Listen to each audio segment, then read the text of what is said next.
Isa na naman magandang araw para matuto. Welcome back sa YouTube channel natin or sa Facebook. Ako po, si Architect Ed. Napansin mo ba na kapag ka umuulan, yan yung kinaka-worry natin, no? Kasi iniisip natin, baka tumulo yung bubong. Pero, ang totoo, hindi lang yan yung dapat nating alalahanin kapag ka tag-ulan. Hindi lang yung baha, hindi lang yung basang sampayan, etc. Ang totoo, habang umuulan, may mga nangyayari sa bahay mo na hindi mo nahahalata, na hindi mo alam, na hindi mo napapansin.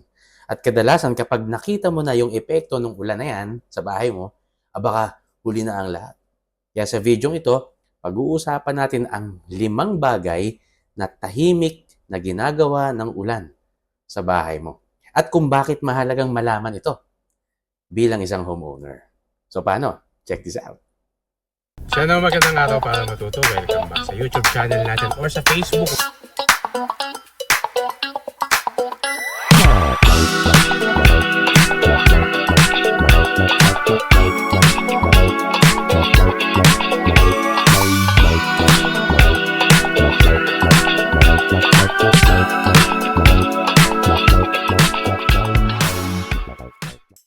Unang-una, no, ito na, unahin na natin. No? Kapag ka umuulan, masaya ang mga anay. Alam mo ba kung bakit? No? Alam mo, madalas ang ini-expect natin, yung maraming kahoy, yan yung gusto ng anay. Pero ang totoo, ang gusto talaga ng anay kapag nababasa yung kahoy. Yun eh. No? Kaya kapag ka tag-ulan, tumataas yung moisture sa lupa, no? Kung mayroong mga elemento dyan sa bahay mo na gawa sa kahoy, may mga components sa bahay mo na gawa sa kahoy, halimbawa yung mga cabinets, sahig, mga furniture mo, pinto, hamba, sinisip-sip niyan yung moisture na present sa hangin kapag tag-ulan. Dahil dito, mas nagiging active itong mga anay kasi pagkain yun para sa kanila at nagiging mas madali silang makagawa ng mga lagusan papuntang bahay. Kaya yung mga kahoy, yung mga door frame, cabinet, kisame, furniture na malapit sa lupa, mas mataas ang tsansa na puntiryahin yan ng mga anay. Ang nakakatakot pa rito, hindi mo yan mahalata, no?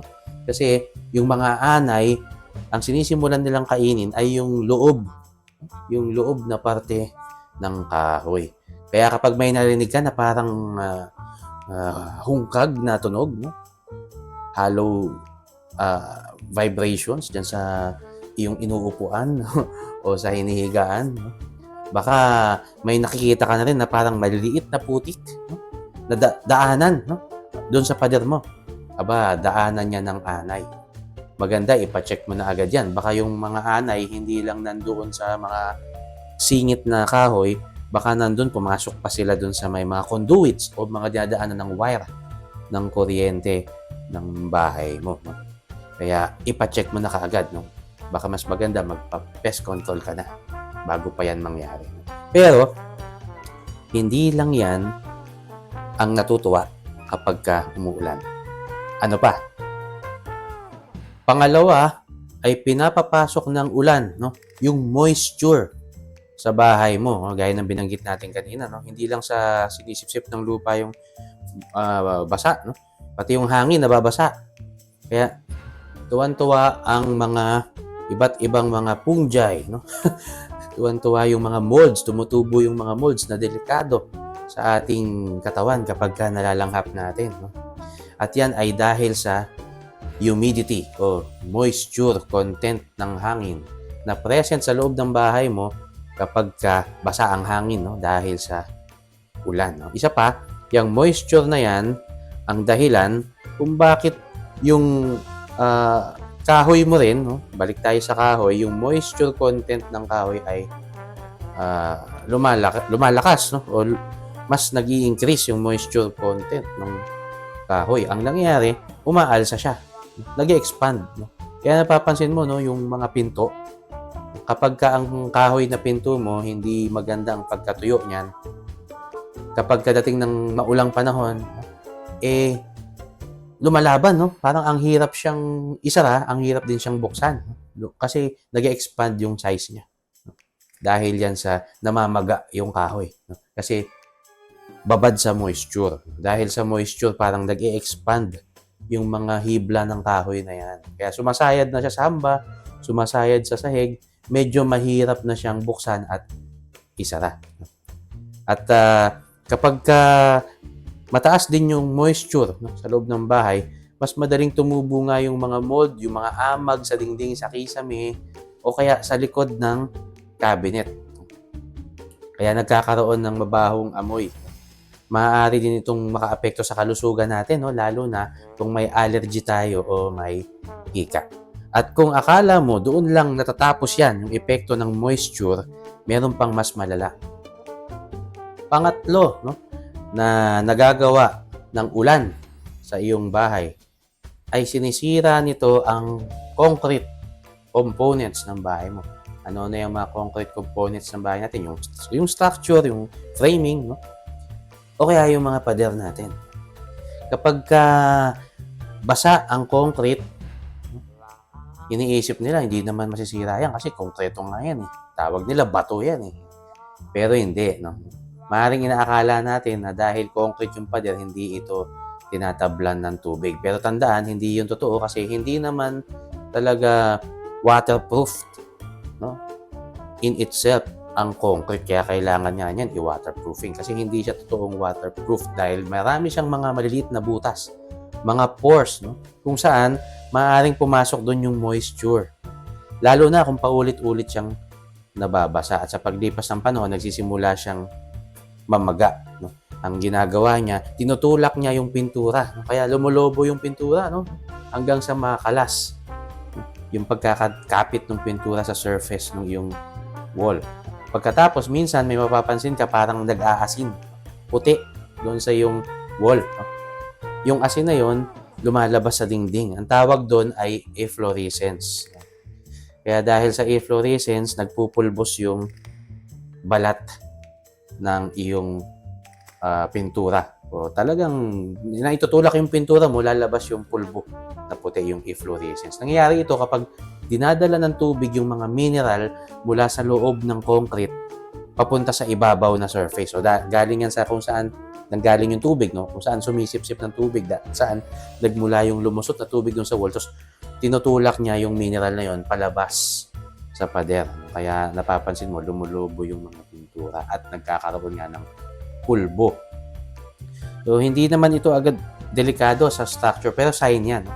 Na may moisture na pupasok sa pader. Kaya kapag nakakita ka niyan, no, tiyakin mo saan kaya galing, saan kaya lumulusot. No? I-waterproof mo na yung iyong wall. No? Pumili ng isang magandang waterproofing product. No? Kumonsulta sa expert sa waterproofing, mga waterproofing suppliers, no? Para mai-waterproof, mai-watertight yung iyong structure. Pero meron pang mga epekto na hindi naman tungkol lang sa pader. No? Pati ang mismong kinakatayuan ng bahay mo maaaring affected ng ulan.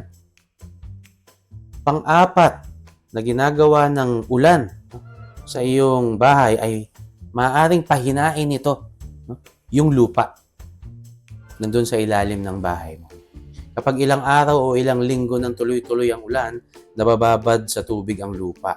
Kung mahina ang drainage system ng bahay mo, maaaring lumambot ang lupa sa paligid ng foundation.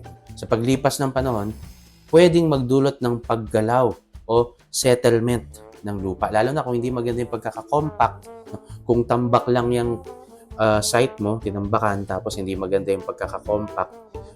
Habang umuulan, nagsisettle yung lupa. Ibig sabihin, bumababa yung lupa. Kaya pwedeng ma-expose yung iyong foundation o kaya naman pwedeng gumalaw. Kapag nangyari yon, magsisimulang magkaroon ng maliliit na bitak sa pader, sa sahig.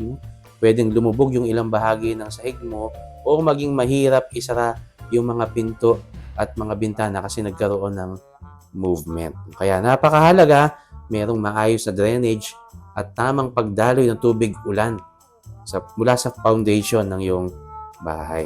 Pero ito yung huling epekto na sasabihin ko sa inyo, yung pang-5, halos lahat ng bahay makakaranas nito tuwing tag-ulan. Pang-5 na epekto ng ulan sa bahay mo na hindi mo masyadong napapansin at baka hindi mo nga alam, ay kapag maulan, dumadami ang mga insekto sa loob ng bahay. Example, syempre, alam naman natin, yung mga lamok. Yan yung panahon na nangingitlog sila ng nangingitlog. Kaya napapansin mo kapag tuwing tag-ulan, parang biglang dumarami ang mga insekto na yan. Ipis, lamok, langgam, at yung iba pang mga insekto. Kahit na naglilinis ka naman, hindi lang yan nagkataon. Talagang ganyan kapag panahon ng tag-ulan. Kasi kapag nag-uulan, itong mga insektong ito o kaya itong mga peste na ito, nababasa yung kanilang mga bahay, yung kanilang mga pugad o yung mga pinamamahayan nila sa labas. Ang tendency, maghanap sila ng tuyo. Siyempre, dun sa loob ng bahay mo, tuyo.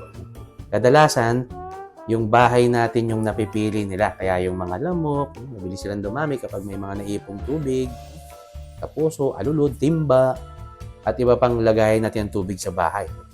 Yung mga daga naman, dahil nabasa yung kanilang tinitirahan, naghahanap sila ng tuyong lugar. Ang tendency, pupunta sila dyan sa loob ng bahay mo. Kaya pagkatapos ng ulan, mas maganda ugaliin na tuyuin yung mga nabasang portion sa ating bahay. Ugaliing linisin yung mga naipong tubig at panatilihing malinis ang paligid para mabawasan yung pagdami ng mga peste, lalo na kapag tag-ulan. Kaya next time na umulan, lalo na sa panahon ito na kasalukuyan, tag-ulan, habang sinushoot ko itong video na ito, July, maulan.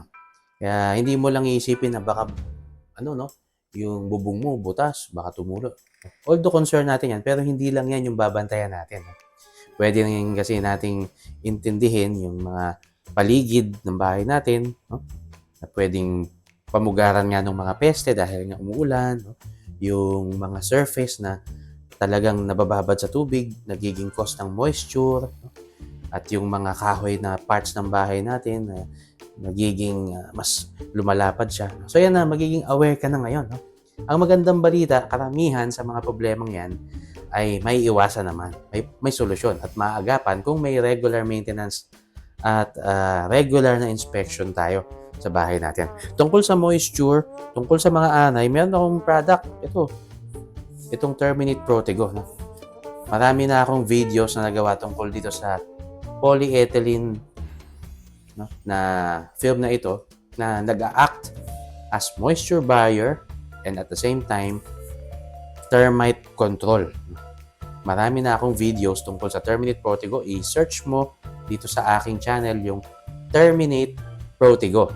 Ako ay distributor ng produktong ito. Pwede kayong mag-order directly sa akin.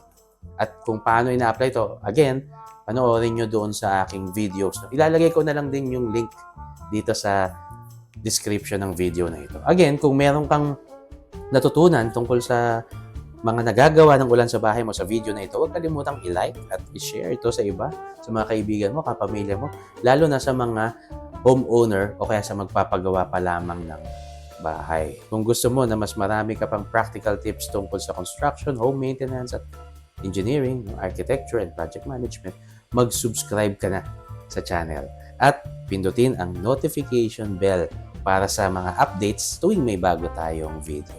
Maraming salamat po sa panonood at magkita-kita po tayo uli sa susunod na video. Mag-ingat po tayong lahat.